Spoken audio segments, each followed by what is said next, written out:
इनके खिलाफ रेड होनी चाहिए। इनके खिलाफ ईडी का रेड होना चाहिए। पूरा का पूरा मनी लॉन्ड्रिंग है, ये पूरा का पूरा भ्रष्टाचार है। देश के सामने 1400 करोड़ रुपए के एक बहुत बड़े घोटाले का खुलासा करने जा रहा हूं। ये घोटाला हमारे राष्ट्रपिता महात्मा गांधी के नाम पे हुआ। ये घोटाला उनके प्रतीक चिन्ह खादी के नाम पे हुआ और बड़े दुख और शर्म के साथ ये कह रहा हूं कि ये घोटाला किसी और ने नहीं बल्कि दिल्ली के उपराज्यपाल महोदय विनय कुमार सक्सेना जी ने किया, जब वो खादी के चेयरमैन थे।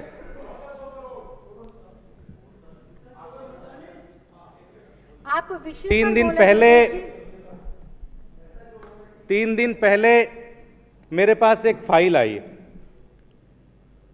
ये फाइल पढ़ने के बाद मैं दंग हो गया कि किस तरह से नोटबंदी के दौरान जब सैकड़ों लोगों की जान चली गई, हजारों लोग बेघर हो गए, लाखों लोगों की नौकरी चली गई, लाखों लोगों के बिजनेस तबाह हो गए, लोग भूखे थे, अन्न के लिए तरस रहे थे।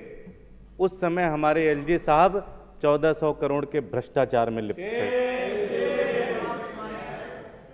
जब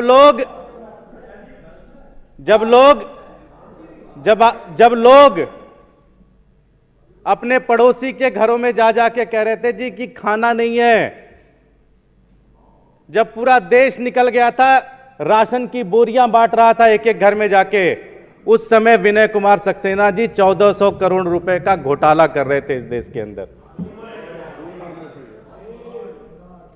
यह घोटाला बहुत शानदार तरीके से चल रहा था, पता भी नहीं चलता किसी को कि ऐसा कोई घोटाला भी चल रहा है। लेकिन मैं इस सदन के माध्यम से उन 2 कैशियर संजीव कुमार जी और प्रदीप यादव का बहुत बहुत धन्यवाद देता हूं, सलाम करता हूं, जिन्होंने अपने जान पर खेलकर, जिन्होंने अपनी जान की बाजी लगा दी कि यह घोटाला किसी भी तरह से देश के सामने आना चाहिए। जांच हुई। आज मैं उनका स्टेटमेंट, जो जांच के दौरान उन्होंने स्टेटमेंट दिया, मैं आपके सामने वो स्टेटमेंट पढ़ना चाहता हूं। संजीव कुमार जी, जो कि खादी ग्रामोद्योग के जो बिक्री केंद्र है उसके हेड कैशियर थे, उनका स्टेटमेंट मैं पढ़ने जा रहा हूं। यह मामला 8 तारीख को, जब 8 नवंबर को प्रधानमंत्री मोदी जी ने देश के अंदर जो पुराने नोट थे 500 और 1000 नोट के जब बंद कर दिए, उसके बाद 8 तारीख के बाद जो पुराने करप्ट, जो एक तरीके से ब्लैक मनी थी, जो उसको व्हाइट करने का जो सिलसिला खादी ग्रामोद्योग के अंदर चला, उसके बारे में है पूरी तरह से।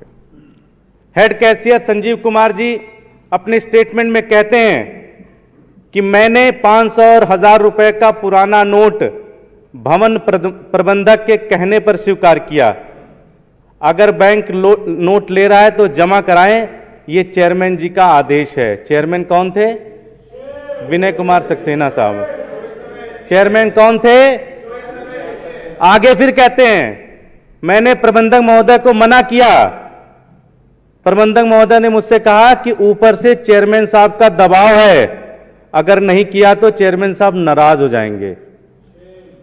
अतः इस बात में मैं काफी डर गया, क्योंकि नोटबंदी से 5 दिन पहले ही चेयरमैन साहब ने भवन के 2 स्टाफ का ट्रांसफर गोवा और जयपुर कर दिया।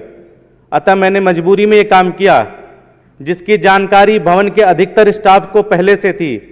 इस कार्य के लिए प्रतिदिन प्रबंधक बिक्री कक्ष में अजय गुप्ता जी मुझे भवन प्रबंधक कक्ष में बुलाते, पुराने 500 और 1000 के नोट बदलने के लिए देते और कहते कि आप प्रतिदिन अजय गुप्ता जी को नोट बदल के दे दिया करो। जो भी मैंने अनुचित कार्य किया वो प्रबंधक श्री ए.के. गर्ग के दबाव में किया और इसकी पूरी जिम्मेदारी ए.के. गर्ग जी की है। मैं ये शपथ पूर्वक कहता हूं कि इसमें मेरा कोई दोष नहीं है।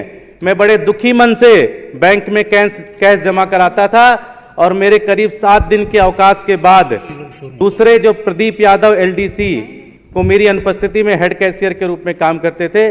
सही बात तो यह है कि मैं अपने ट्रांसफर से बहुत डर गया था। यह कार्य इसलिए किया क्योंकि कुछ दिन पहले भवन के स्टाफ की मृत्यु दिल्ली से बाहर जाने पे हो गई थी। मेरा इसमें कोई दोष नहीं है, पूरा दोष भवन प्रबंधक और अजय गुप्ता जी का है। भवन प्रबंधक जो है ए.के. गर्ग साहब है, गुप्ता जी जो है फ्लोर मैनेजर हैं। ये इनका स्टेटमेंट है। जब इन्होंने देखा किस तरह का भ्रष्टाचार चल रहा है, इन्होंने छुट्टी ले ली। छुट्टी लेने के बाद इनके जूनियर प्रदीप कुमार यादव जी थे, उनको बनाया गया हेड कैशियर। उन्होंने क्या कहा आप सुनिए। नोटबंदी 8 तारीख को हो गई।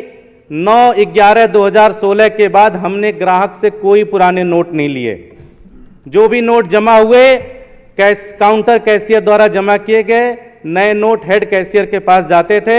इसके बाद वह नोट श्री ए.के. गर्ग साहब के आदेशानुसार, ए.के. गर्ग कौन है? प्रबंधक साहब। एक मिनट। ए.के. गर्ग साहब के आदेशानुसार अजय कुमार गुप्ता जो फ्लोर मैनेजर थे, उनके हेड कैबिन में मुझे बुलाया जाता था, वहां नोट बदला जाता था और नोट बदल के पुराने नोट मुझे दिए जाते थे और कहते थे बदल के इसमें लेके आ जाना। उसके बाद नोट को कैशियर बैंक में जमा कराते थे। श्रीमान प्रबंधक ए.के. गर्ग ने हेड कैश पर काम करने के एक दिन पहले शाम को अपने कैबिन में बुलाकर हमें नोट बदलने के लिए कहा। हमने कहा सर इससे परेशानी ना हो जाए, तो उन्होंने कहा कि ये चेयरमैन साहब का है। किसका है? चेयरमैन साहब। चेयरमैन साहब कौन है? जो अभी एलजीएन है, विनय कुमार सक्सेना जी।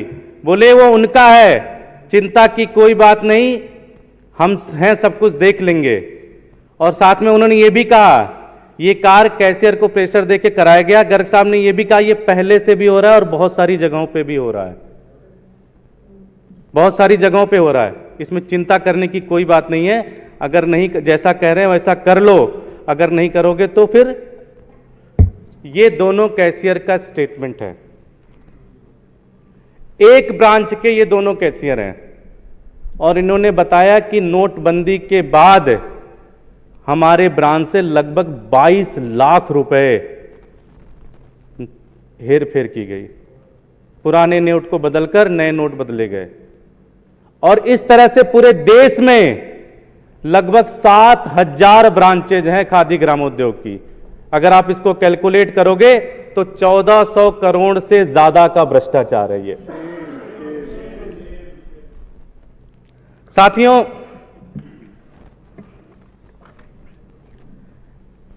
ये बेचारे ये दोनों बहुत डर गए, लेकिन बड़े छोटे लोग थे, बड़े गरीब लोग थे, लेकिन इन्होंने हिम्मत नहीं हारी। इन्होंने देश के हर फोरम में इसकी शिकायत की कि हमसे ये गलत काम कराया जा रहा है। जांच हुई और इस देश का दुर्भाग्य, इन लोगों का दुर्भाग्य, हम लोगों का दुर्भाग्य कि उस जांच की अध्यक्षता किसने की? जिनके ऊपर आरोप था, उन्होंने अध्यक्षता की और साथ ही साथ इन दोनों कैशियर को सस्पेंड कर दिया। और जो दोनों ऑफिसर गर्ग और गुप्ता जो इनके इशारे पे काम करते थे, उनका प्रमोशन कर दिया। एक को तो राजस्थान, पूरा का पूरा राजस्थान दे दिया उनको। ये 1400 करोड़ रुपए का घोटाला किया गया। सारा का सारा मामला लीपापोती कर दी गई। सीबीआई में भी मामला दर्ज किया गया और सबसे बड़ी बात यह है कि सीबीआई में इनका नाम तक नहीं लिखा गया। सीबीआई ने ना कोई रेड की, ना कोई पूछताछ की इनसे, सब कुछ ऐसे ही छोड़ दिया। इतना बड़ा घोटाला हुआ लेकिन कोई एक्शन नहीं हुआ। जिन लोगों ने इस घोटाले को एक्सपोज किया उन बेचारों को ही सस्पेंड कर दिया गया। साथियों, हमने महाभारत की भी कहानियां सुनी है, हमने रामायण की भी कहानी सुनी है। इस कहानी में क्या है? कहानी में एक ही चीज है, सच्चाई कभी नहीं हारती। लेकिन ऐसा लगता है इस मामले में सच्चाई हार रही है। वो दोनों कैशियर आज दर दर की ठोकरें खा रहे हैं। वो दोनों कैशियर भाग रहे हैं कि कहीं उनकी हत्या ना हो जाए।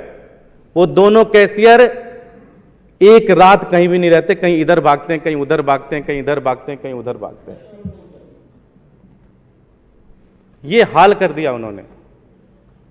मैं इस सदन के माध्यम से ये मांग करता हूं कि सीबीआई के रेप एप्लीकेशन में, सीबीआई के एफआईआर में विनय कुमार सक्सेना जी का नाम डाला जाए। सहमत है कि नहीं सहमत है आप? इनके खिलाफ रेड होनी चाहिए। इनके खिलाफ ईडी का रेड होना चाहिए। पूरा का पूरा मनी लॉन्ड्रिंग है, ये पूरा का पूरा भ्रष्टाचार है। एलजी साहब के खिलाफ जांच होनी चाहिए, इनके खिलाफ रेड होनी चाहिए। और साथ ही साथ जब तक ये जांच चले, इनको कोई अधिकार नहीं बनता एलजी के पद पे रहेंगे। इनको एलजी से हटाया जाए। साथियों, ये खबर भी छपी, लेकिन कोई एक्शन नहीं हुआ।